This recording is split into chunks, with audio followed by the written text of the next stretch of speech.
आज आपण पाहणार आहोत equation of progressive wave.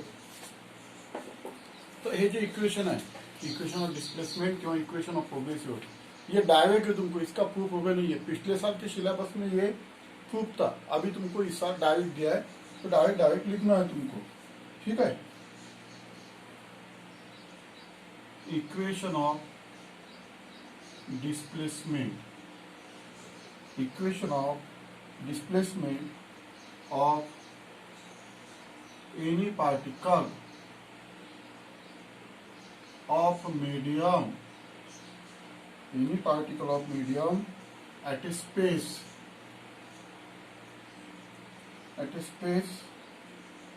point x at time t is given by yxt is equal to function of x minus vt. Equation number 1. yxt is equal to 2 pi sin ये sin capital A मतलब ये sin 2 pi small t by capital T minus x upon lambda. Equation 2 पहा. हे जे equation मी बोर्डवर लिहिलेलं आहे याची माहिती देतो तुम्हाला. हे लॅम्बडा आहे, पण हा फॉर्म्युला तुम्हाला अभी डायरेक्ट है, डायरेक्ट लर्न करना है. इसका प्रूफ नहीं है, कहाँ से है किधर से है मैं बोल देता. पहले लिख लो तुम, ये समझा के देता है फॉर्मूला कैसा है. तो इक्वेशन ऑफ डिस्प्लेसमेंट बोलते हैं इसको, इक्वेशन ऑफ डिस्प्लेसमेंट. अब एक एक क्वांटिटी के बारे में मैं इसको बोलता क्या है, एक एक क्वांटिटी क्या है. तो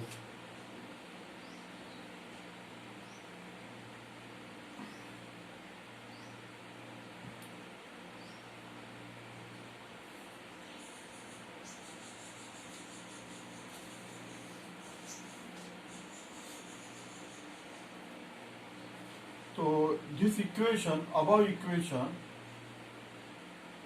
represent progressive wave.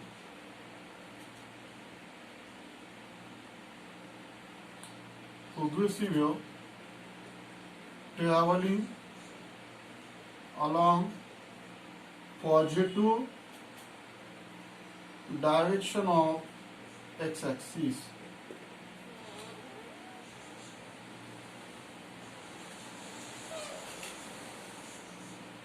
देखो समझो, फिगर मत निकालो, फिगर नहीं है तुमको, ये फिगर नहीं है, समझून गए.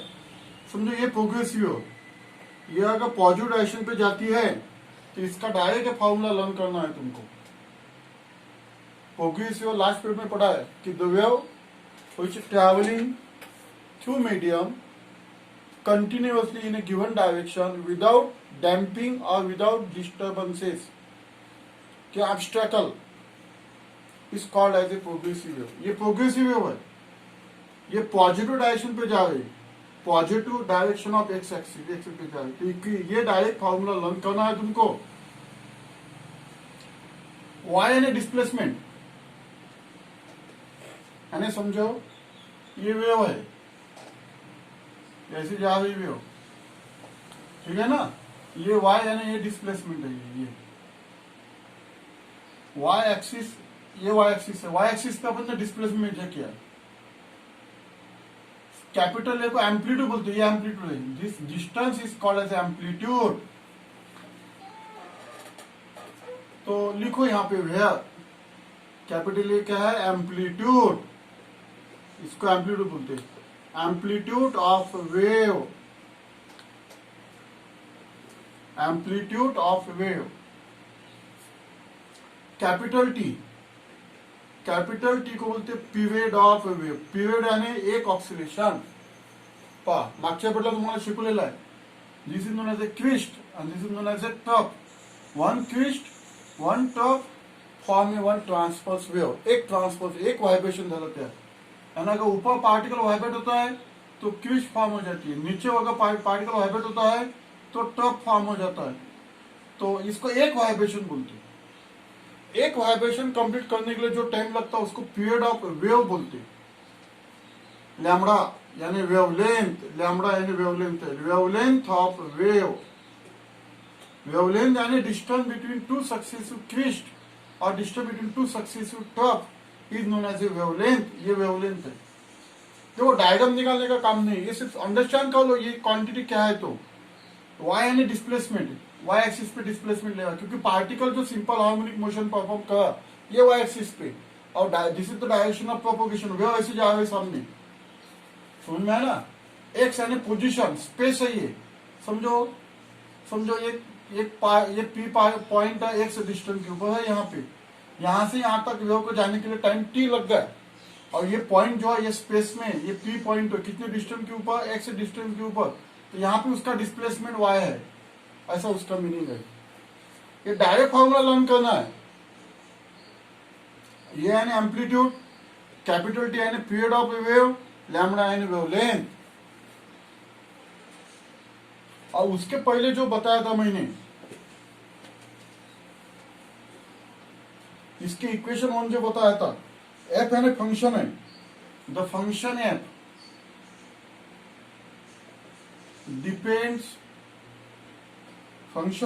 depends on motion of source of disturbances,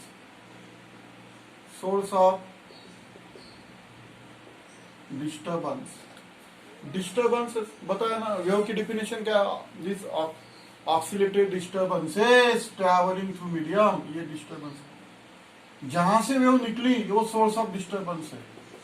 जैसे तुमको मैंने वाटर का एग्जांपल दिया था, वाटर में अगर स्टोन डाल दिया, एक ही जगह पे स्टोन डालना है तो वेव ऐसी फॉर्म हो जाएंगी। This is the source of disturbances. तो देखो अभी इसकी भी एक एक क्वांटिटी लिखना है अपने को, ये फॉर्मूले की। नाउ पुटिंग n यानी 1/t, इसको फ्रीक्वेंसी ऑफ वेव बोलते हैं। फ्रीक्वेंसी म्हणजे number of vibration per unit time, यह फ्रीक्वेंसी है। यानी समझो ऐसी भी एक वाइब्रेशन, यहां से यहां तक एक वाइब्रेशन, 2 और 3 और 4, अगर 1 सेकंड के अंदर 4 वाइब्रेशन अगर परफॉर्म होते हैं, टाइम की वैल्यू 1, नंबर ऑफ वाइब्रेशन 4, तो 4 हर्ट्ज उसकी फ्रीक्वेंसी बन गई 4 हर्ट्ज। फ्रीक्वेंसी यानी नंबर ऑफ वाइब्रेशन। जैसे पीरियड बताया तुमको, कैपिटल T यानी पीरियड, पीरियड यानी time required to complete 1 oscillation, 1 vibration और 1 वेव। ये 1 वेव हुई। एका वेवला कंप्लीट करण्याकरिता जो टाइम लागतो त्याला पीरियड ऑफ वेव म्हणतात। आणि फ्रिक्वेन्सी म्हणजे number of vibration per unit time. फक्त फॉर्मूले लिहायचे है, बाकी डिफिनेशन वगैरह लिहायची नहीं। अभी समझो देखो, यहां से यहां तक के एक वाइब्रेशन होगा, यानी नंबर ऑफ वाइब्रेशन 1 लगे, तो तुमको होना तो लिख लेता हूं मैं, number of vibration per unit time n is equal to एक वाइब्रेशन टाइम लग गया है कैपिटल T, ये कैपिटल T, एक वाइब्रेशन को लग गया टाइम कैपिटल T। ठीक है, ये फॉर्मूला। वैसे let omega be angular velocity, तो ये तुमको सर्कुलर मोशन में पढ़ाया था। ओमेगा का फॉर्मूला मालूम है, यानी वैसे फॉर्मूला क्या है, T is equal to 2 pi upon omega, circular motion में हो गए तो 2 पाई अपॉन ओमेगा, यानी ये फॉर्मूला। ओमेगा की वैल्यू डाल दो, ओमेगा ऊपर गए, ओमेगा अपॉन 2 पाई, देखो omega is equal to 2 pi n, ये भी फॉर्मूला चलता है, omega is equal to 2 pi n। यानी ये फॉर्मूले में ये फॉर्मूला डाल दो, ये सर्कुलर मोशन में पढ़ा है तुमको। ओमेगा यानी एंगुलर वेलोसिटी, ओमेगा ऊपर गए, ये 2 पाई इधर लेके आए, 2 पाई n ओमेगा की वैल्यू। अब वो जो इक्वेशन 1 है 2 है, उसको बनाना है तुमको equation 2 from equation 2 y x t is equal to a sin capital E 2 पाई। ये इक्वेशन 2 डायरेक्ट लर्न करना है। 1/t की वैल्यू क्या डाल दो, n t minus x upon lambda. Equation 3 ये भी तुमको काम का, ये भी लिख सकते हैं अपन,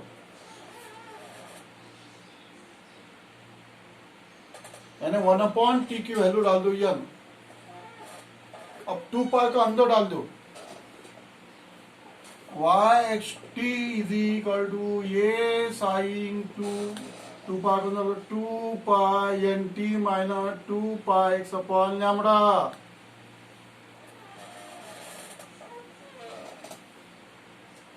इक्वेशन 4 नाउ पुटिंग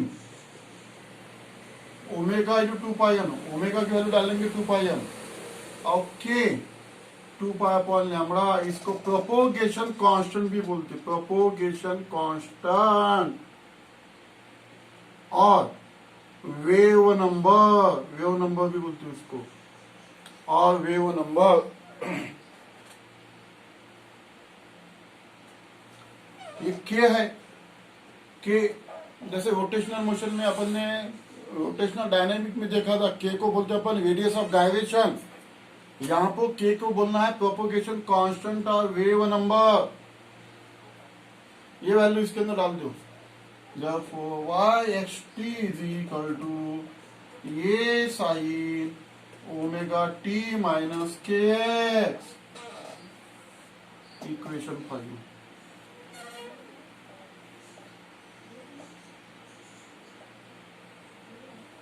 ये भी इक्वेशन ऑफ प्रोग्रेसिव वेव है।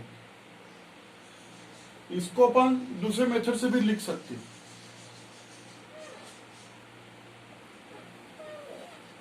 यानी और y x t is equal to a sin के एक्स माइनस ओमेगा टी, ऐसे भी लिख सकते हैं। तुम्हारे बुक्स में ऐसा लिखा है, एक्चुअल वो वैसा है तो चलता है, कोई प्रॉब्लम नहीं है। के x minus omega T, this is the equation of progressive wave. बाद में यूनिट्स, ठीक है। अब देखो ये जो यूनिट है, ये SI unit of wavelength lambda, lambda का यूनिट है वो मीटर।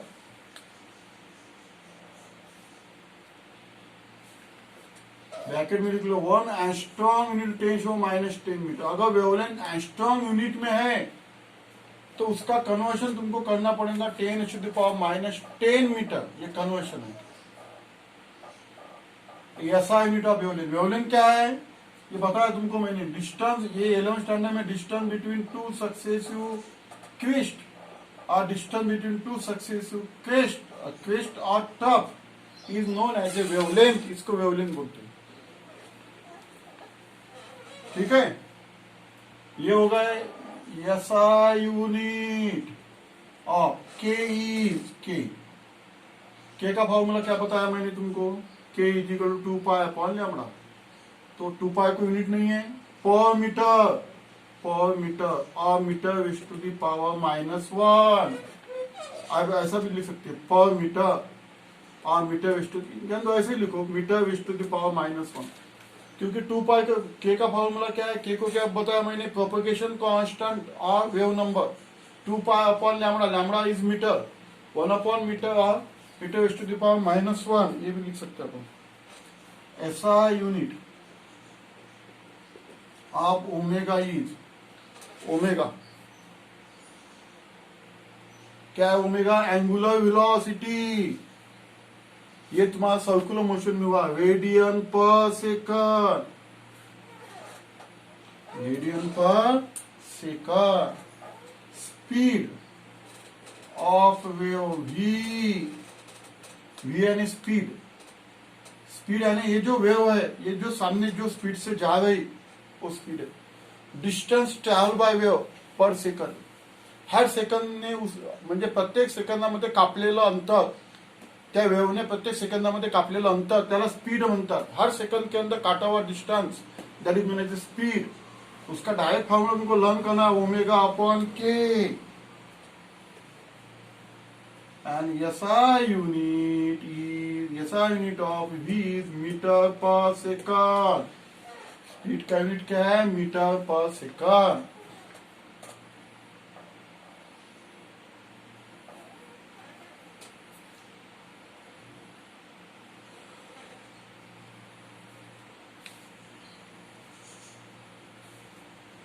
यूनिट का बाकी है फ्रीक्वेंसी.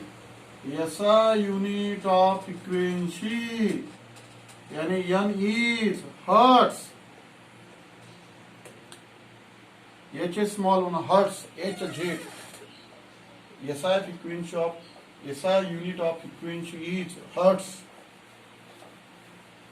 ये फार्मूला लर्न होना चाहिए. और जो पहला दिया इक्वेशन 2 वो भी फार्मूला लर्न होना चाहिए कि y is equal to a sine 2 pi small t by capital T minus x upon lambda.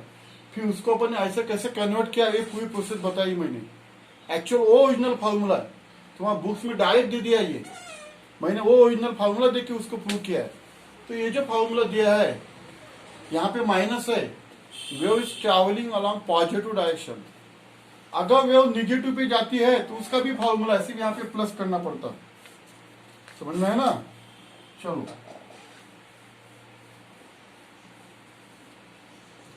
बाद में लिखो. If progressive wave is traveling, if progressive wave is traveling along x-axis in the negative direction. देखो ऊपर की जो मैंने लिखा है वो पॉजिटिव डायरेक्शन के लिए इक्वेशन था. then y xt यानी equation of displacement is equal to ये sine kx plus omega t. यहाँ पे जो माइनस था ये अभी प्लस हो जाएगा. इक्वेशन ऑफ डिस्टर्बेंस बोलते उसको. It is also known as equation of displacement और equation of disturbances.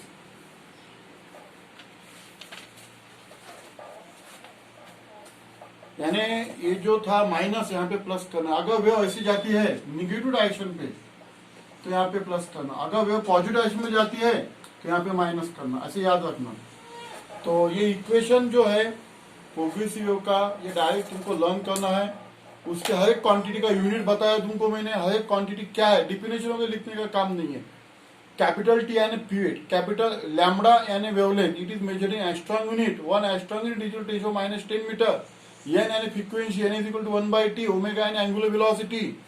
Capital A को बोलते हैं एम्पलीट्यूड. ये एम्पलीट्यूड है. तो ये इक्वेशन तुमको डायरेक्ट लर्न करना है.